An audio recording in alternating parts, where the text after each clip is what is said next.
training in Thai massage over in Thailand, but I would not consider myself at all to be good at Thai massage.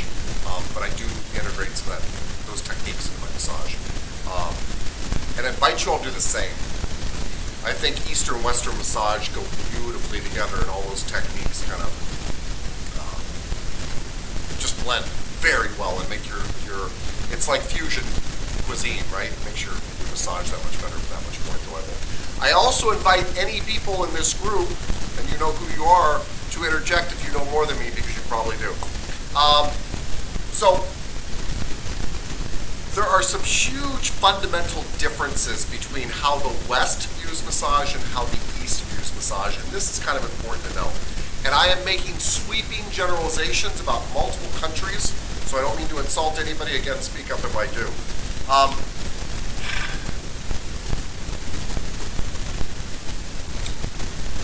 Essentially, if I had to make very big generalizations, essentially in the West, we think about massage more mechanically, and in the East, I think they think about it more energetically.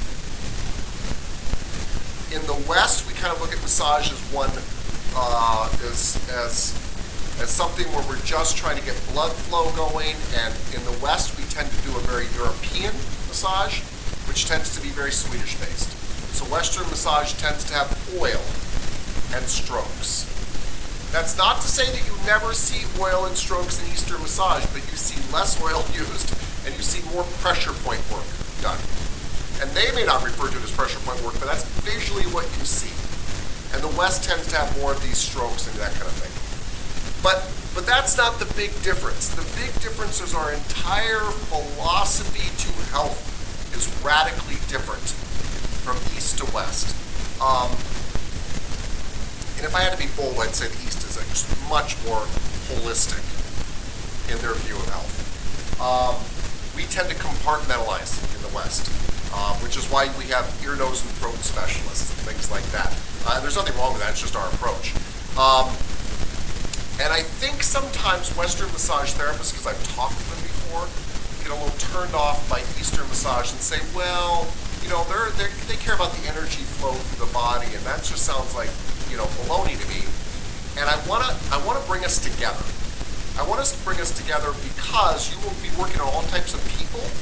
They'll have all types of medical philosophies and spiritual philosophies and political philosophies.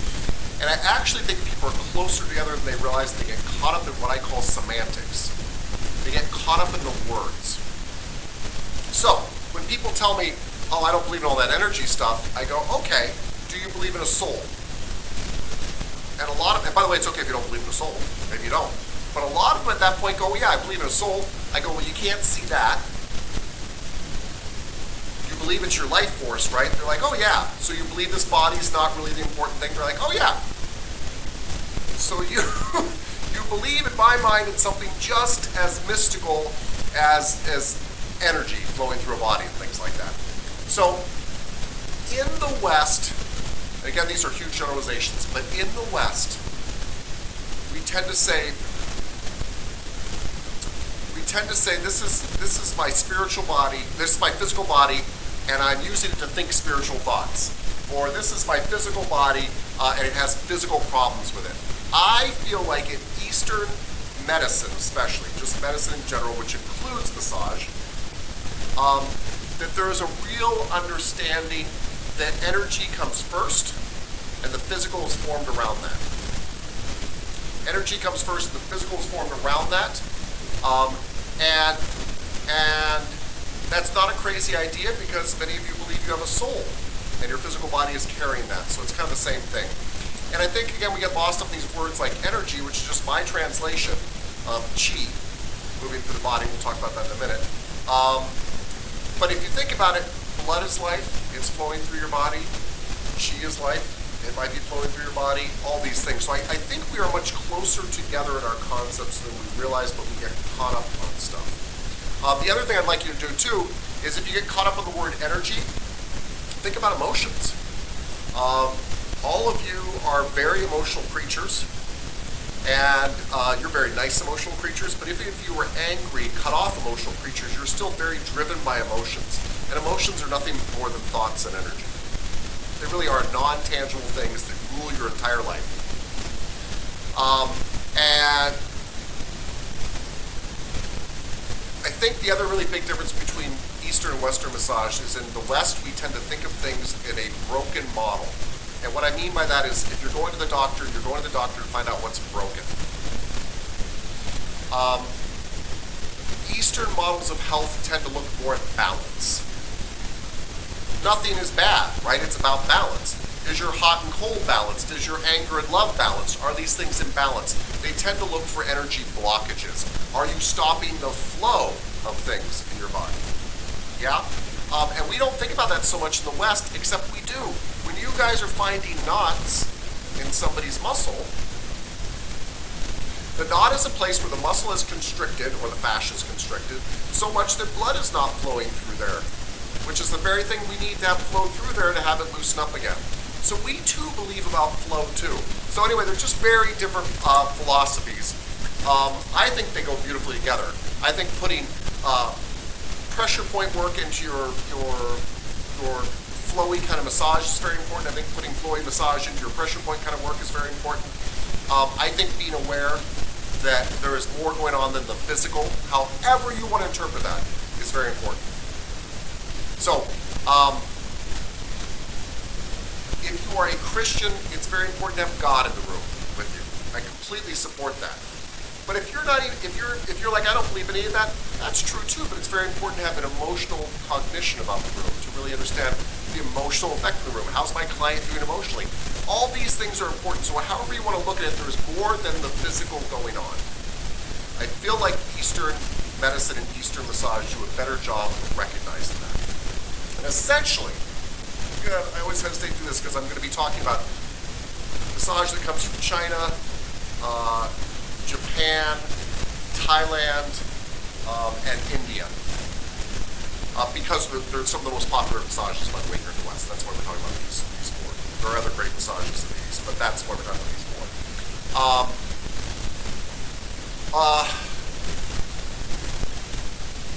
I feel like those massages look at elemental balances, and those medicine systems look at elemental balances in your life. And there's a belief that everything is present because it is balanced, nothing is bad. Whereas in the West, we tend to look at something as bad and it needs to be removed.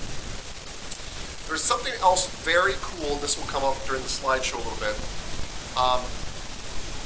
Because of this belief in the East about the energetic model of how well is energy flowing through your body, and this idea that the physical is a reflection of the energetic is the foundational thing that we need to fix, and then the physical will respond to that.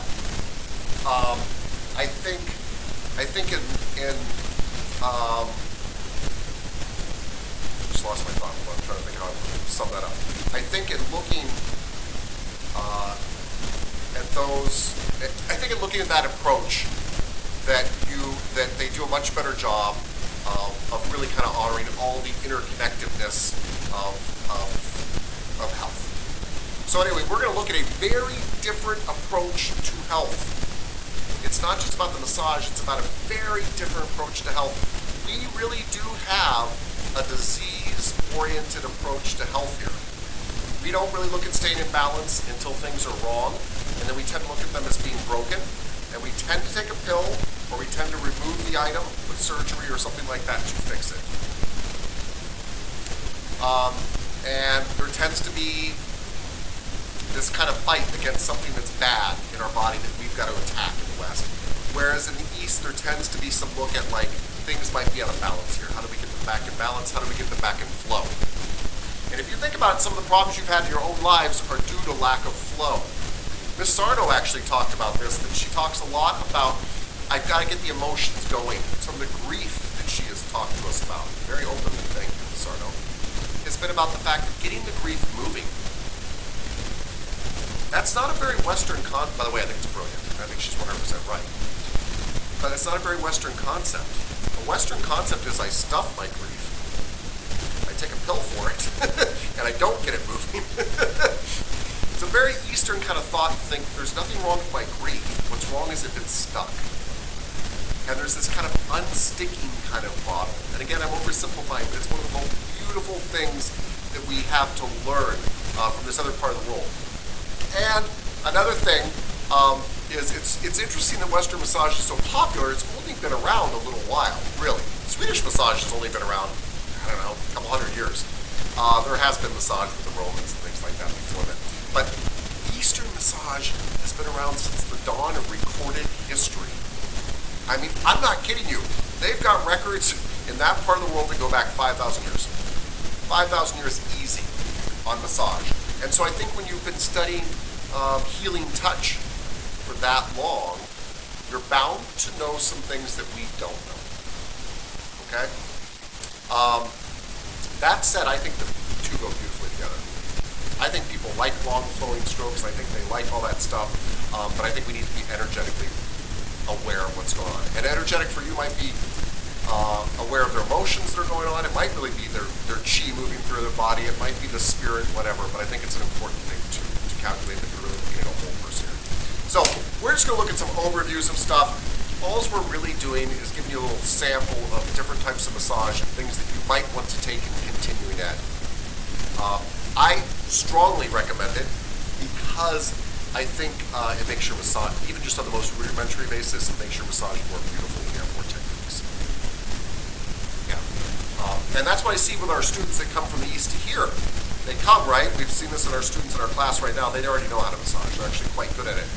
But they get even better because they steal Western techniques and bring them into their massage too. And you should. And we want to steal your techniques and bring them into our massage. Right? That's a very good, well-rounded fusion massage. So again, we're going to talk about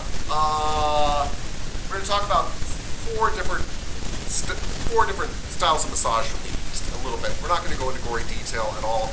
We want you to have enough understanding in case you take a class on one of these things, what you're kind of getting yourselves into.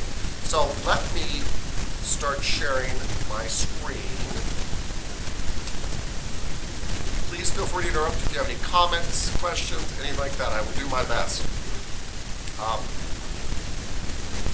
All right.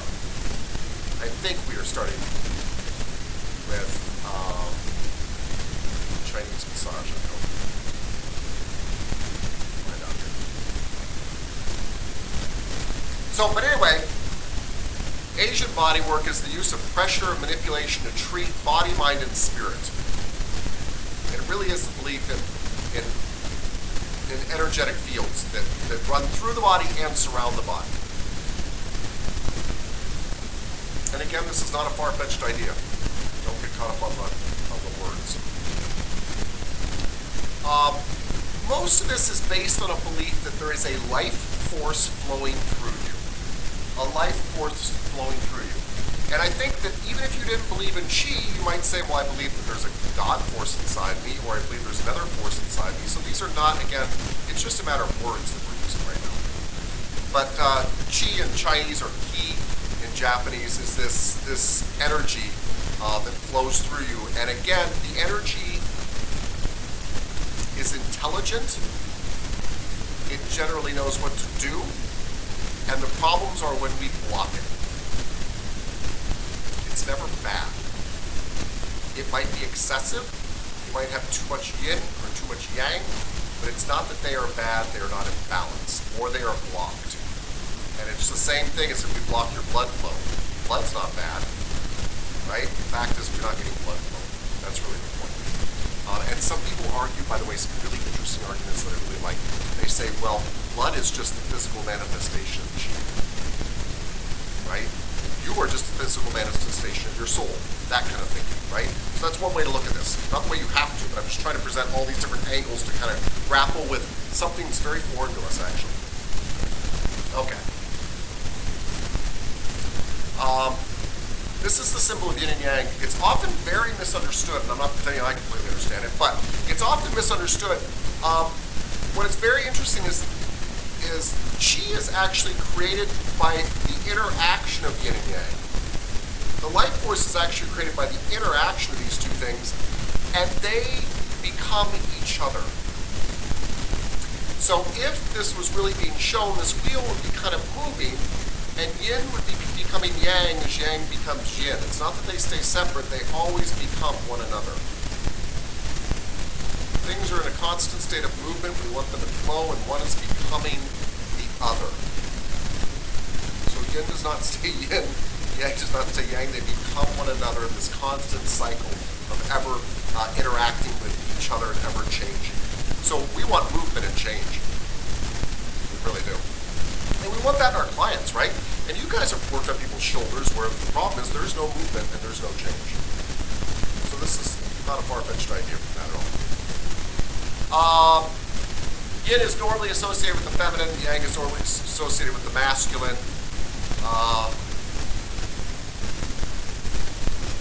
I'm not going to get further into that because I'm not actually qualified to do that. But ideally, you would like all those energies to be flowing. You would like your masculine traits to also have a feminine side to them, right? This is a horrible oversimplification, but I need to be a strong father and care for my children. But one of the ways I can be a strong father and care for my children is to be very gentle and nurturing too. So my masculine and my feminine are actually very closely tied. And you think about it, you want this in a partner. And I don't care what your orientation is or whatever. Not because I don't care, but I mean it's not important. The fact is you want your partner to show qualities of both. Whether you like boys or girls, you want your partner to actually have qualities of both. They both support each other. So it's not about opposites. This is about things supporting one another and changing. Okay. And by the way, pain is expressed differently in these things too. So yang pain will often show up as agitation, and yin can show up as weakness or feeling cold, things like this. So they can have different manifestations, but those different manifestations show you that there is excess or a lack of one of those energies in that area, and you want to bring them back into balance. And you usually treat them with the opposite energy, bring them back into balance. I'm skipping through some of this because we're not going to get on into all this stuff. But I'm just trying to get to a place I can stop here. But the basic premise of this in most Eastern massage is that there are rivers of energy that run through your body.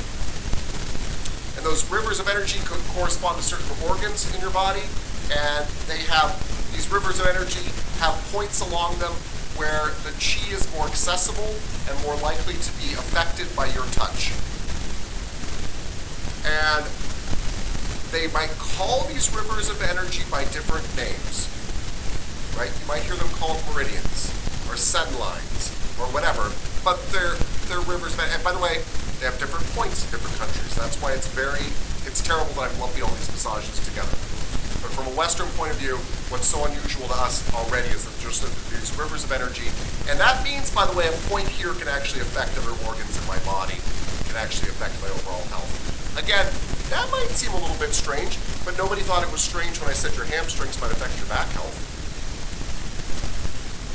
So, and nobody thinks it's strange that blood flows from their heart all the way down their feet and back to their heart. Nobody thinks it's strange that my nervous system attaches every single square millimeter of my body back to my brain. So these are not far-fetched ideas. I actually suspect that these cultures figured some stuff out, that there were connections a long time ago, and started codifying those, putting those down in writing.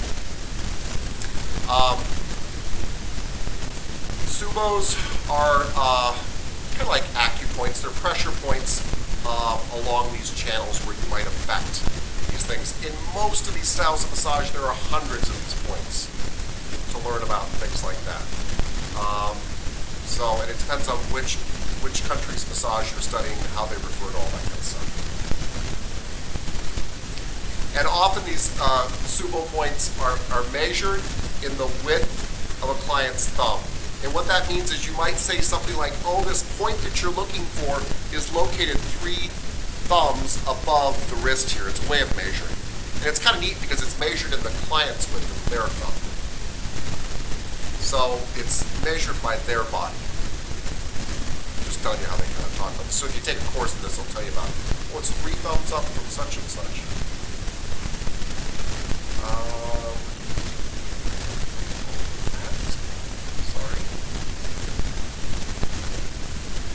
Also, Eastern massage is elemental. Eastern medicine is elemental. Chinese, Japanese, Thai, Vietnamese, Indian, all of those have some elemental basis to them. They have different elements, but they all basically have this kind of earth, wood, fire, metal, water, air, ether. I realize air and ether aren't a little thing, but that just depends. And we're going to talk about that a little bit more when we get into Indian massage, because it's just easy to make a point there. But again, none of these elements are bad. The idea is that they're present in everybody in differing amounts, and they need to be in balance, and they balance one another out. We see this on planet Earth, by the way. We see this on planet Earth. If you have too much oxygen, wood fires burn too well and forests burn down. If you have too little oxygen, people die. So our air, water, earth, and all that kind of stuff balance each other out. This is not a far-fetched idea. So, fire, metal, water. But it's beautiful the way that they see these things fit together. So they believe that there's a creative cycle and a control cycle. The creative cycle is what feeds and nurtures the next area for growth. The control cycle keeps things from getting out of control. So for example, water definitely helps keep fire from getting out of control. Wood definitely helps create fire. And this is yin and yang too, if you think about it. Yin and yang is a wonderful capturing of the concept that I need growth and nurturing. I need to be conservative and liberal. It's a good way to look at politics, by the way, because we do need conservatives and liberals.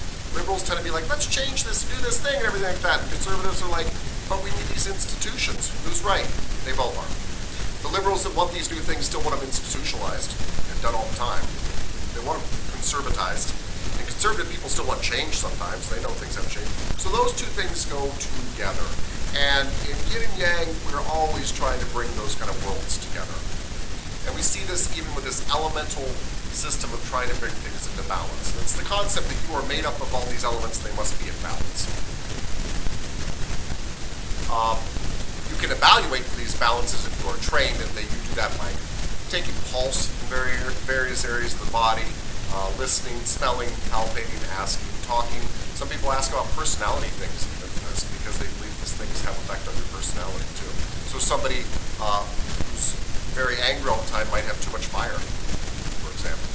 Too much fire. Give that a second too.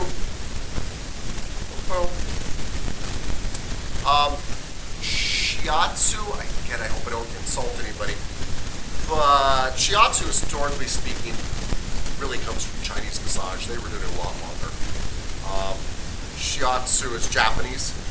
It is very popular in the United States. It is essentially a pressure point massage that works along meridians of energy in your body, just like other Eastern massages. But it actually comes from an older form of massage called Amna. Oh, sorry, and it means bigger pressure. Yeah, it's normally done with your palms and thumbs.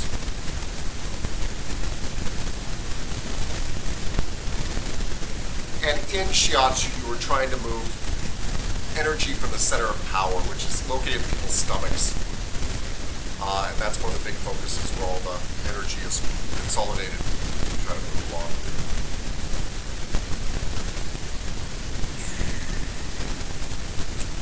This gets a little bit into, I don't know if they discuss this later, but even if they don't, one of the really neat things that I love about Eastern massage in general is the state of the practitioner is considered to be important to the massage. And this is very foreign to me. When I went to massage school, they kind of said you rub really, really hard, and it doesn't matter if you're hurting or what you're doing, you just work, work, work, work, work. In a lot of Eastern massage, the idea is that if the practitioner is not in a good space, and if they are hurting themselves and not working in alignment and not in line with their own health, that they can't possibly be helping to heal you. That the practitioner actually has to be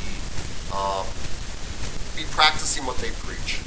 And so the mental, emotional state of the practitioner is extremely important to the healing of the client. And I think that's a good life lesson to take, right?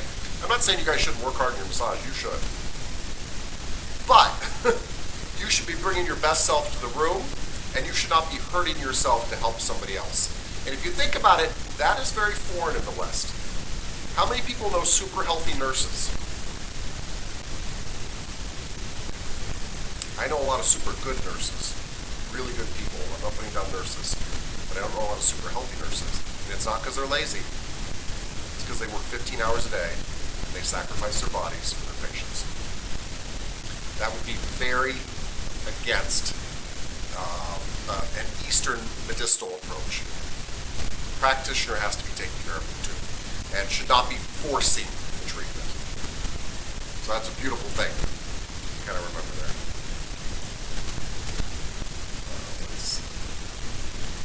Nope. Only thumbing. Yeah, don't worry about any of that. Sorry, guys.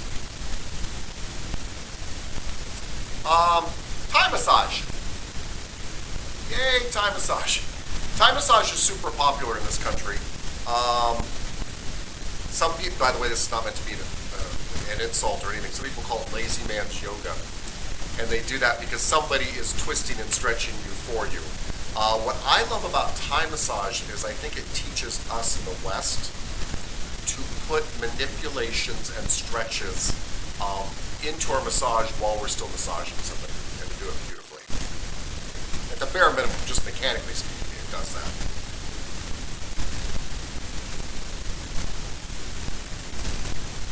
Set lines for Thai massage. Sorry, everybody. All right. And lastly, there's Ayurvedic massage, which is from India. It's pronounced Ayurveda, or Ayurvedic massage. It too is based on an elemental system, but I can use it to illustrate elemental systems in general. I want to be very careful when I do this. It illustrates elemental systems where earth and fire and air and all that stuff are important to your health, but that doesn't mean it agrees with Chinese medicine or something like that. They have their own system, all that kind of stuff. But from a Western point of view, they do work on this kind of balance. So, what I love about this, like all Eastern massages, they kind of look at diet, exercise, how's your home life going, all these kind of things to assess you. In Ayurvedic medicine, they tend to look at everybody as a particular dosha. And so, I will try to give you examples of this. But they believe that everybody is composed of earth, air, fire, water, and ether, or space. But space isn't space, by the way. Even space is filled with something. So they call it ether. And there are 3 primary doshas. So everybody's got all 5 of these elements in them. All of you do, according to this philosophy. But some of you have more than others. So let me give you some examples. And very few people are a pure dosha. Usually they're a mix of 2 doshas. But the 3 main doshas are Vata, Pitta, Kapha. Vata doshas are a mixture of air and ether. So what do you think about when you think about air and ether? Light. Airy. So Vata doshas, by the way, tend to be smaller people, tend to be lighter people. They tend to not put on weight very easily. They tend to be easygoing, breezy. They tend to learn things quickly and forget them just as quickly. By the way, none of these are judgments; they just do. None of the things are considered judgments at all. Pitta is a fire-based dosha, and Pitta tend to put on muscle very well. They are more prone to anger. They have incredibly good digestions because fire burns up the food, kind of thing. Kapha is earth and water. What do you think of when you think of earth and water? Mud. Yeah, and they don't think of them as the mud people, trust me. But Kapha people tend to be slow to learn, but they never forget. They tend to sleep incredibly well, but have a hard time waking up. They're the people that, right? The Vata person doesn't sleep so well, but they're already awake anyway, right? The Kapha person sleeps way too well and puts on weight pretty well too. But they're more solid in that sense too. So, and a lot of people are mixtures like Pitta Kapha or Vata Pitta or whatever. And so when they look at treating people like this, they look at trying to bring your dosha into balance. Like Pitta is a great dosha, but we don't want your fire so strong that you're angry all the time. Right? Vata is a great dosha, but we want you to be able to sleep at night. Kapha is a great dosha, but we'd like you to be able to wake up in the morning. And so they look at giving you herbal remedies and massage and all that kind of stuff to bring your elemental state into balance. What I love about this is that they tie it into your personality and everything too. So there really is this real holistic view. Whereas in the West, we really do have this kind of attitude that my attitude doesn't matter, right? There's this physical world going on over there and my attitude doesn't matter. And here they're bringing those two things together. And I agree with them. I think your attitude does matter. I don't think you can separate the two. But that gives you kind of a look at how somebody might look at an elemental system by just using one very complex system, but a very simple example of the Ayurvedic medicine. You also might study Ayurvedic massage. I wouldn't be surprised if you guys study Thai massage and Ayurvedic massage because they're so popular here, that's all. So that's the only reason. A lot of Ayurvedic massage treatments, by the way, involve lots of herbs and oils, and lots of spas do lots of treatments with them for that reason because they're very aromatic and kind of fun. Yeah. All that good stuff. All right. And that really is... Oh, we didn't talk about chakras. You can't be a good massage therapist and not know about chakras. Chakras are the belief that you have energy centers that run from your head down to your pelvis, essentially. There's 7 centers that run from your head to your pelvis, and all of these are in a line because this is your connection essentially between heaven and earth. And it's this idea that I'm grounded between heaven and earth, and that all of these chakras are energy centers that represent different things. And we're always trying to open up our chakras and move up into higher levels of chakra. Some of your lower chakras are designed to deal with things like hunger and sex and things like that. Some of your higher chakras are your heart, and your highest chakra is your crown chakra, which is your connection with spirit. So, actually, this is a great picture right here. The root chakra, second chakra, heart chakra, throat chakra.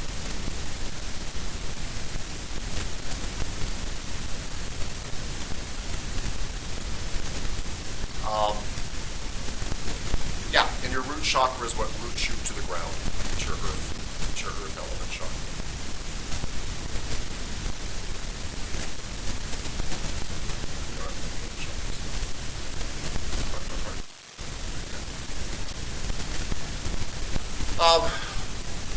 And that is a really quick overview